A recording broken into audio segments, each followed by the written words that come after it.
Hello and welcome to this week's edition of Developer Skill Sprints from Embarcadero Technologies. My name is Brian Alexakis and I am a Product Marketing Manager here at Embarcadero Technologies. Today we will be taking a look at existing resources for using custom styles and the Bitmap Style Designer. Then we will dive into how to use TrueType fonts to create iconography for Android and iOS applications. If you would like to keep up with my content releases for Rad Studio and App Method, please do follow me on Twitter at IoTBrian.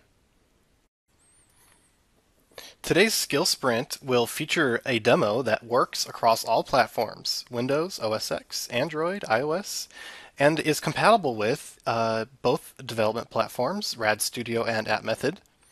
You can use either Object Pascal or C++. You are watching a skill sprint. What exactly does that mean? Well, it's going to come quickly, it's going to be to the point, and it is going to feature demos. If you miss any of the links featured in today's post, I will be having all of the links featured on my blog post, which is already live, and I'm going to be showing the link to those blog posts in this throughout the duration of today's skill sprint. Embarcadero Technologies provides tools to customize the look and feel of the user interface. This includes the UI form designer, multi-view components, and behavior services. We are currently running a promo for an XE7 bonus pack of premium styles, running until the end of March 31st, 2015. You can also find styles that ship with the product located at C:users, public, documents, Embarcadero, Studio, 15 styles. Using these styles, you can easily change the look and feel of your applications. The Bitmap Style Designer allows you to take control over the look and feel of your application. There is a lot of existing resources out there to learn about how to use the Bitmap Style Designer, including a VCL skill sprint that took place in 2014. The link to these resources can be found at the correlating blog post for this week's skill sprint at embt.co/custom-fonts. Back in my web developer days, I used to love using TrueType font packs, like Font Awesome, to create great-looking apps with iconography. They say a picture is worth 1,000 words. In my opinion, I think an icon is worth even more. Using fonts is a great substitute over raster images in that they are lightweight, and fonts also scale well at high resolutions because they are vector-based. Font Awesome sits at about 120 kilobytes, which gives you access to hundreds of icons ranging from web app icons to payment icons to form control icons to video player, branding icons, and many more. Now, Font Awesome is not the only option. There are many, and in fact, there are even premium font icon packs that allow you to pack only certain icons into the font, drastically reducing the file size footprint for even more lightweight deployments. Let's jump into the demo. If you want to download the project files, they are available at the blog entry at embt.co/custom-fonts. This demo was built with Rad Studio, but should work just fine in App Method as well. Before you begin, go to fontawesome.io and download the font pack. In particular, we want to navigate to the font directory and grab the TTF file. So I'm going to go ahead and copy this.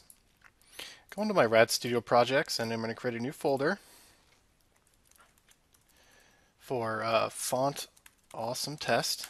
Okay, and we're going to drop the Font Awesome TTF file in there. Now, I'm going to rename this to fontawesome.ttf. This is an important step because when you go to eventually deploy the TTF file onto the platform, whether it's Android or iOS, you need to be able to give the file name to the IDE that matches the file name of the TTF on the file system. So just to make life easier, I set it to capital F, capital A, Font Awesome, with no spaces or dashes or anything like that. I'm going to double click on it, make sure it's installed, which it already is. Of course, you want to install it before you launch the IDE so that the font will show up in the IDE. Next step, we're going to create a multi-device application in Delphi. C++ will work just as well. I'm going to go ahead and save the project into my new Font Awesome. Well, let's actually create a quick shortcut here. All right, save it. Save it. All right, so now that we have saved our file, the first thing that we want to do is create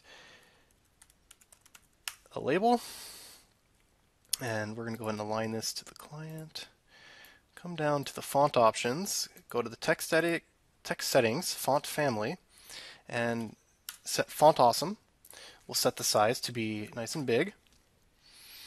And now, if we want to actually use a font symbol as opposed to an alpha, numeric character, we can look at the cheat sheet, which is, I believe, let's see, cheat sheet, here we go.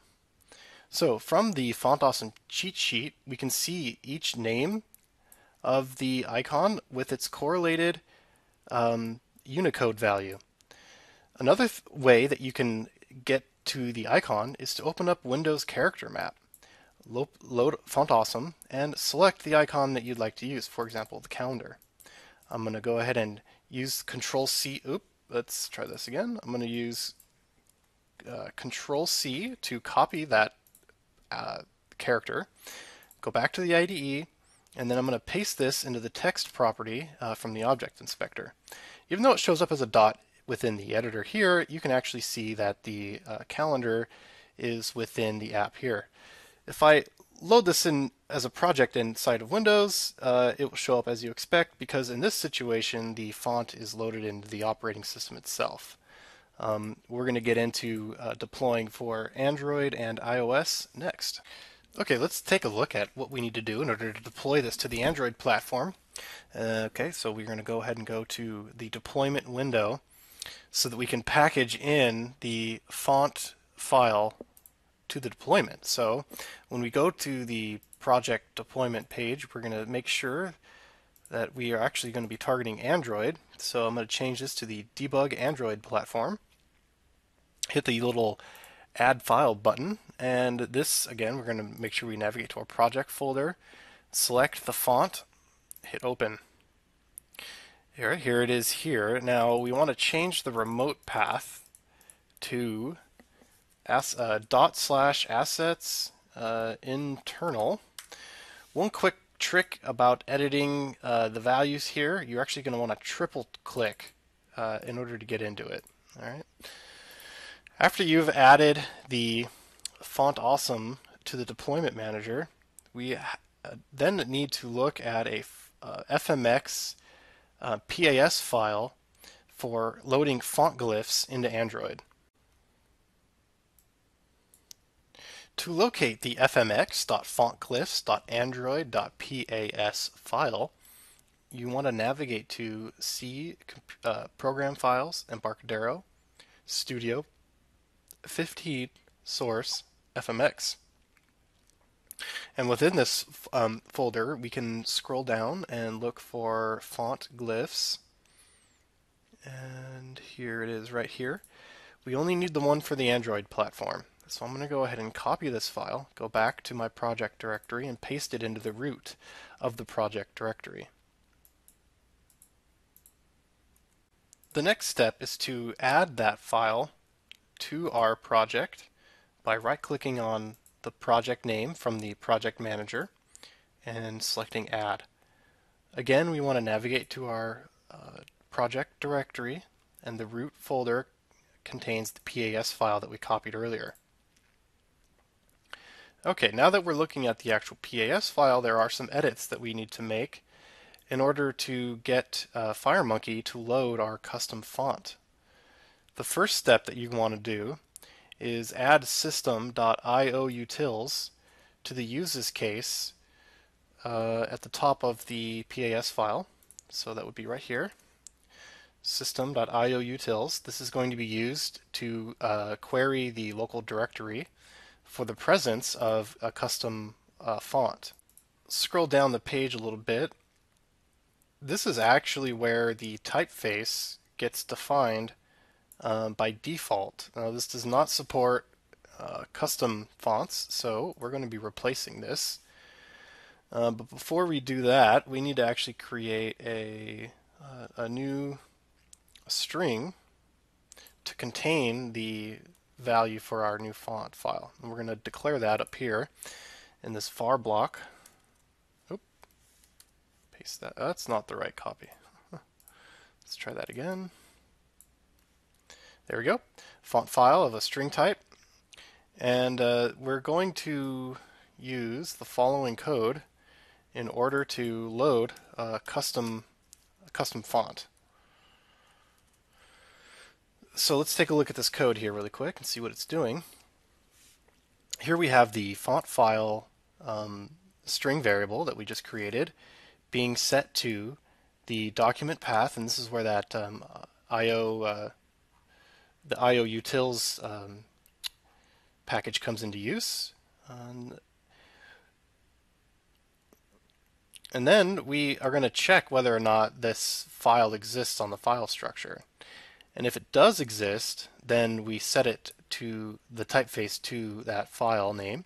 This is why it was important earlier to make sure that we name it, the actual file, to be the same name as the installed file on the operating system, so that when you define the file name for the text component right here, font awesome, that this string value is the same as the file name on the system without the .ttf extension. So here you're seeing that the file name on the deployed file system is going to be the same. If it doesn't exist, then it just defaults back to the default behavior. Okay, so that is all we need to do to get this to work on Android. However, since this file contains calls that are Android specific, we actually ideally would like to exclude this file when we're targeting, for example, a different deployment environment like Windows or iOS. So in order to do that, we're going to add some ifdefs into this file. The first being under the interface at the top of the directory here, around line 11. So we're going to open it up with an ifdef for the Android platform. Then we're going to go down to around line 39 and look for the end implementation, and we're going to basically include the end if to comment out this block of code if it's on a platform other than Android. And then after the implementation, we're going to actually create another ifdef Android, and then we're going to close that ifdef at the bottom of the file right here before the last end. This essentially creates a blank PAS file that has that has just nothing in it except for the bare empty interface. Let's now jump over to the iOS side and see what it takes to get this custom font pack working for iOS deployments. First thing that we need to do is to create a custom plist file, which is sort of a manifest file. And in order to begin that process, we're first going to switch over to iOS device, and we're going to go ahead and build the project. Okay,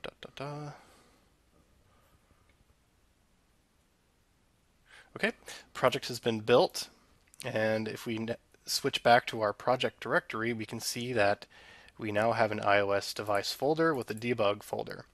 Inside of here, we want to grab the projectname.info.plist file. I'm going to copy this, navigate back to the root of my project directory, paste it. Now, I'm going to rename this.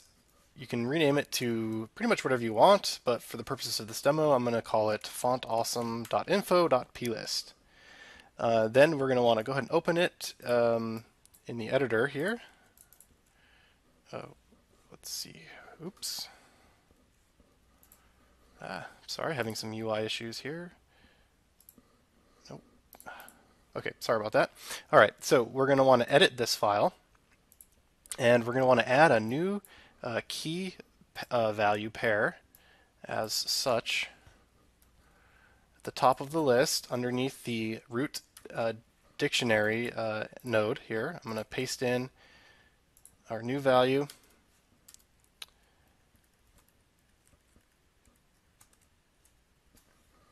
For app fonts. Now, this is case sensitive, so make sure that you spell it as such: capital U, capital I, capital A, PP, capital F, ONTS.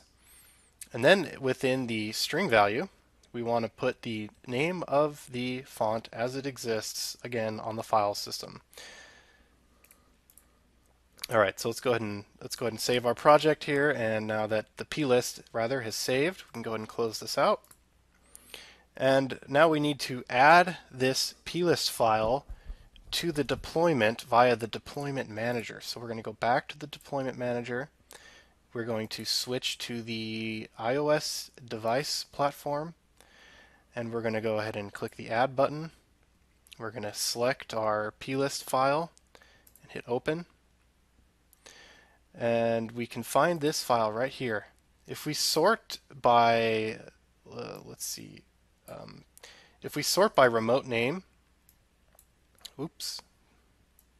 if we sort by remote name, we can look for info.plist right here. This is the info.plist file that is generated by the IDE and is loaded by default, but we want to actually uncheck it because we only want to load one. Then you can see here is our info.plist, and its remote name needs to be set to the same as the default plist. When you add it to the deployment manager, you can see that its actual qualified name is fontawesome.info.plist. So if I triple click to get into here, all right, there we go. I want to basically just delete everything out of here, so all it says is info.plist. Okay, great. Now we have to also make sure that fontawesome.ttf is included, which it is here, and that the remote path is just /. This is all you need to do to get custom fonts working on iOS. I want to next bring up the demo that I actually uploaded to Code Central, again available to download from embt.co/custom-fonts. It is a repurposing of the home screen navigation demo that Serena DuPont put out earlier. So let me go ahead and open that up. Okay, so here you can see that the font icons from Font Awesome are being used as a home screen navigation menu. What's nice about this is that up on the top left-hand corner we have the what I like to call the hot dog bars. You click on this and perhaps the drawer might open, and you got another icon up here. It looks like a dashboard icon. And you can really set as many icons as you want. But what I really wanted to point out here is that if we go back again and look at Font Awesome, we have this cheat sheet that has all these cool fonts with their associated Unicode values.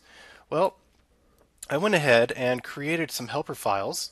Of note for Object Pascal is fontawesomecodes.pas.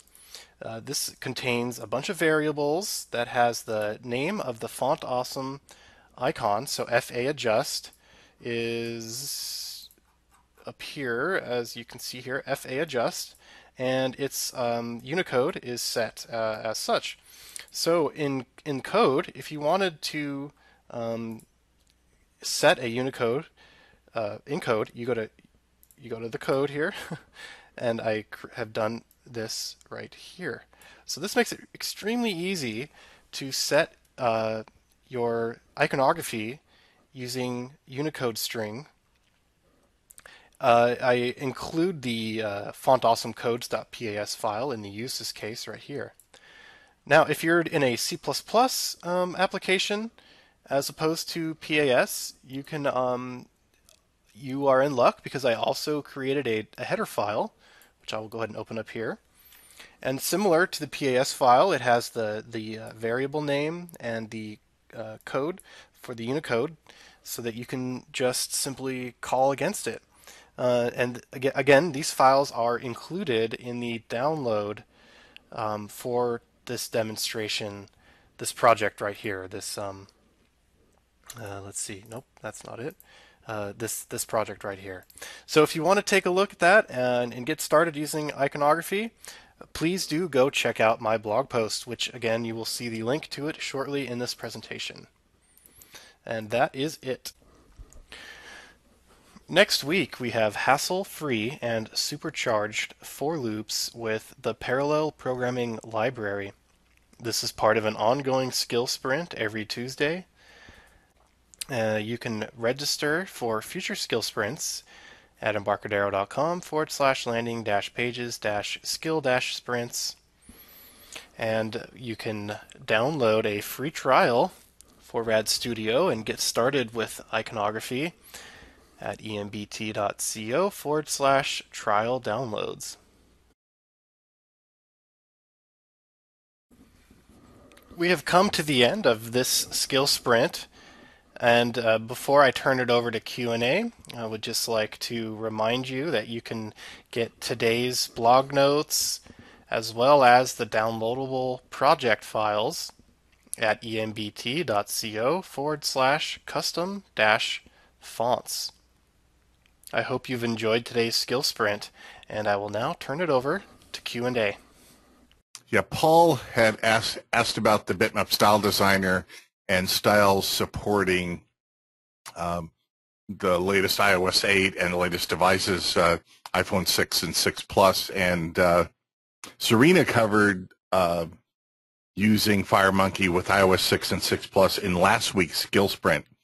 So everyone can check that out. It's on the skill sprint landing page. There's a link there for the iOS 8 and 6 and 6 Plus, in particular the resolution and so on. We also have the iPhone 6, 6 Plus styles are available, and just last week we also shipped or made available the Android 5 Lollipop standard styles as well in the right resolutions.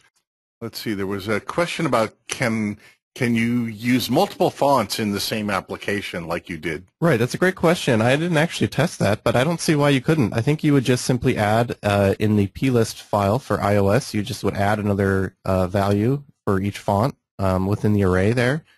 And for Android, I don't think there's actually any steps other than to, of course, include each TTF file in the deployment manager. It should just work. But I don't see why it wouldn't. Yeah, should be fine.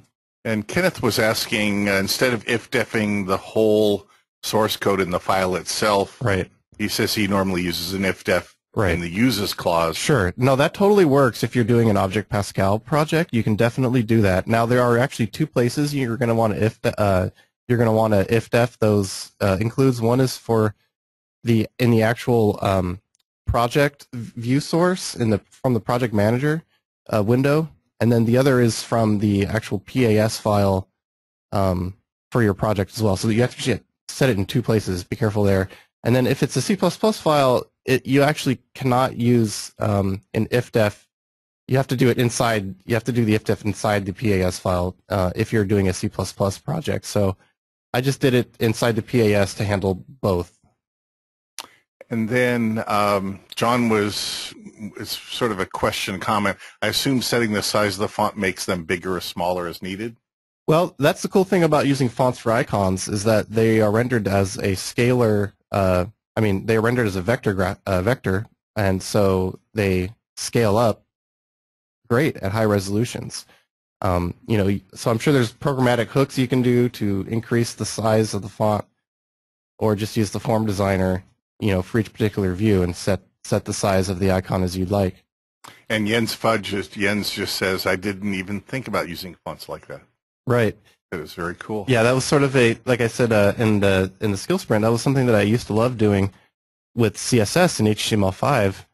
Gives you a lot of flexibility and a lot of great options for iconography, and I was really missing that in the mobile world, and now you can do both, so that's great. And check out Brian's blog posts where he's got the information about this skill sprint as well as a link to where you can grab the source code project. Yeah, if you scroll down on the blog post, it's the very first link under the links section, and it links over to another blog post on community that has a step-by-step guide that will take you through everything that I showed today, as well as offering the download. The download includes both of the helper files in C++ and .h that have all the Unicode values for all the icons within FontAwesome, and it actually has the FontAwesome font pack in there as well, so it even saves you that step too. And Brian, with FontAwesome, there's some free fonts, right? And then there's some for sale. Yeah, so like many font vendors, there's the free version, which is quite impressive, and I think that's kind of almost why they give it out, is because it is quite large. It's 120 KB. There's a lot of icons. Okay, so if you want to get a trimmed down icon pack, you can go and I think it's called fonticons.com, something like that. If you just Google fonticons. Yeah, fonticons. Fonticons. That's the service from FontAwesome where you can actually construct custom packs with additional icons as well for a fee. And FontAwesome isn't the only game in town. There are quite a few both free and premium font packs in TrueType format that you can use. FontAwesome is just one that I like, but there are many others. And you did mobile here. You were doing Android, for example. Here you can do iOS. Right. We were talking, I think, yesterday about what about desktop? Oh yeah, that's a great question. So obviously, if you have the font installed on the operating system, you don't have to worry about it. But that's probably not going to be very likely that the average person is going to have FontAwesome on their system. So it's definitely something that I will look up and add to the blog notes on how to deploy your font into packaged applications so that it will work within OS X and Windows as well. Yeah. But otherwise, you could go in, you could tell your users, give them a TTF file. Right. Go into Windows, you can install TrueType fonts into OS X and to Windows, putting them in the right spots on each platform. Yeah, you just have to double click on it and hit OK, and it's not. Yep. But nevertheless, any one step we can remove from the end user is a good step to remove. So. Yep. And Robert Love just says, thank you for pointing out the FontAwesome .ttf. It's something I might consider using in a VCL app. Yeah, well, the great thing about this process is that FontAwesome isn't the only option. There are many different free-to-use open-source icon packs, and as well as premium icon packs that allow you to only have the icons that you actually need packed in the font file for even thinner deployments. The FontAwesome pack is 120 KB and has hundreds of icons, so you have a lot of options. Steve is saying, boy, that's very smart use of font. Icons will always render perfectly no matter what screen resolution. Is there any? No, that's the great thing about using a font is that since they're vector-based, they will scale up at any resolution. I've never had any issues with FontAwesome in that regard. I can't really speak to any other font packs, but the basic idea is that fonts are vector-based, so they scale well at high resolutions. And they're also lightweight. And a question here about, could you do the same thing in OS X, and we could say in Windows as well? Indeed. Actually, that's something that I'm going to be creating a follow-up blog post about, is how to package the fonts into a application for desktop for Windows and OS X. Obviously, if the font is already installed in the system, you don't need to package the TTF file in there, but that's something that I definitely will look into and figure out how to do it, and I'll create a follow-up blog post for that. Something that I also would recommend the audience try if they want to get into these icons is to look at some of the spinning icons that come in FontAwesome. You can use the rotation property on a text component and create really nice looking spinning icons for loading states and things like that. I haven't actually tried it out myself, but I imagine it would work well. And Jotine says another icon pack is from Glyphs, Glyphish. So Great. thanks for that suggestion. Does this create any performance drawback for vector processing and scaling, for example? I mean, we're just rendering text, right? So it doesn't really matter that it's one font or another, whether it's icons, whether it's, alphanumeric characters. It's just a font. It's just a text component at the end of the day. So really, the question is, how well do text components, function, or what's the font handling on each platform? So I'm not sure, but to me, it would seem. I don't know. Maybe Dave, you probably have better insight. But. No, I mean it's the same thing regardless of what font you're using. Wingdings, Dingbats. Choose your favorite name for fonts. Tahoma. Exactly. Sans serif, whatever it might be. So, and also how it performs depending on the resolution. I mean, if you want to build a big one, there's a little bit of vector scaling, but again, that's no different for these fonts, versus any other font that you're using. It would be interesting to do like a test and create maybe a basic particle engine where on one hand you load a bunch of images and then on the other hand you load a bunch of fonts.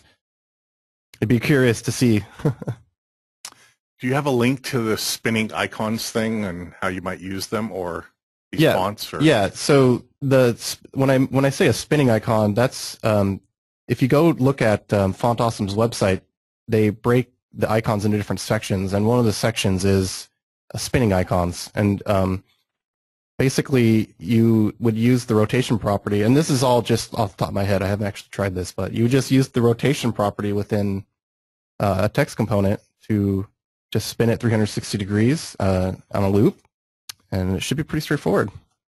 Spinning is just animating the rotation property. Check out my app. Oh, here. Yeah, exactly. He's saying Word Deca 3 on Play Store. Play Store? Oh, he's got a sample app on the Play Store. Oh, so somebody already did it. Word, Jotine, Word EKKA 3. He says just search for Word Deca 3. So everybody, WORDKKA 3. But he will comment on your blog. Okay, everyone. Just a reminder, Tuesdays are skill sprints across a wide range of topics for Rad Studio, XZ7, Delphi XZ7, CBuilder XZ7. On Thursday, we have the FireDAC. We have 10 skill sprints each Thursday, 6 and 11 and 5. With FireDAC topics, and those get merged and put on the landing page as well, along with the rest of the skill sprints, even though on YouTube I mapped the replays to the skill sprint playlist, and I created a FireDAC skill sprint playlist. On Friday, we have our technology partners doing Spotlight. Last week was Ray Konopka on Friday. This week is DevExpress with Julian Bucknell, who's CTO for DevExpress, talking about their VCL components. And then that's each Friday at 6 a.m., 11 a.m. Sorry, not 5 p.m., because that would be, into the weekend and Saturday morning, maybe in Australia and wherever, Saturday afternoon. And then tomorrow I'm doing 6 a.m., 11 a.m., and 5 p.m., all about Fire UI. So we're going to go all the way through all the different capabilities of Fire UI with multi-device designer, with creating views, stream inheritance, multi-touch, multi-monitor, oh boy, what else? Behavior services and styles and all of that stuff. So everything that's related to building your UIs across the 4 different platforms and all of the devices.